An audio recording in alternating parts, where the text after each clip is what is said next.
Tybee does not have the resources to enforce a 6-foot separation and or the less than 10 people in gatherings. We experienced that in March. That's why we closed the beach. We knew that we were not prepared to handle thousands of people.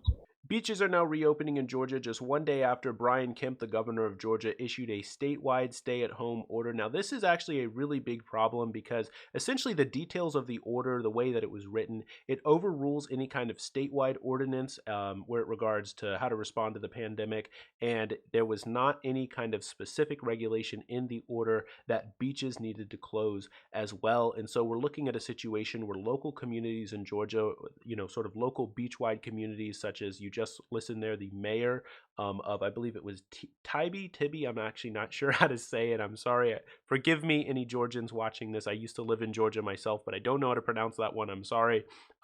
That mayor was basically begging the governor of Georgia to reconsider, rewrite this thing. We need to have our beaches closed. We simply do not have the resources to, enforce any kind of social distancing rule. And we just saw not too long ago, instances of students going out on spring break. This was just like 2 weeks ago. This picture was taken at a Florida beach.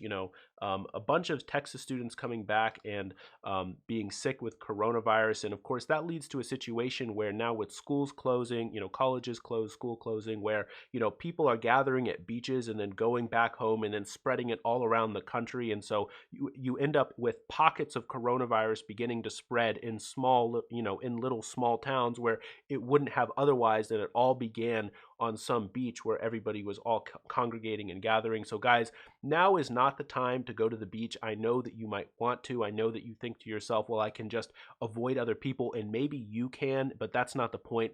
Other people might not. And so it really is important right now to keep the beaches closed and maintain social distancing. I mean, the CDC has now switched its recommendation, is now seriously recommending that people wear, some kind of mask or some kind of scarf, some kind of cloth covering your mouth, because we're about to hit the peak. I mean, we just crossed over 7,000 cases not that long ago.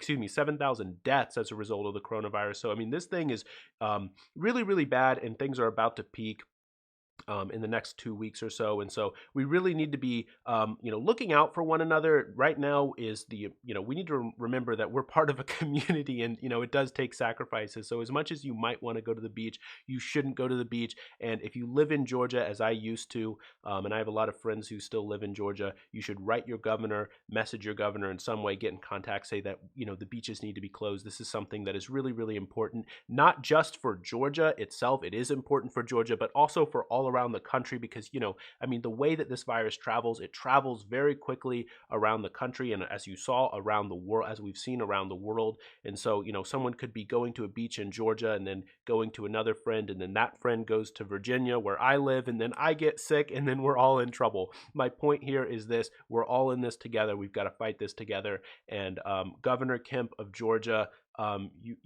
do something about this. We can't have the beaches open, and we need to hunker down right now. Right now is the time to stand up together against this thing. So anyway, if you like the video, I'd really appreciate it if you hit the like button and consider subscribing. Thanks.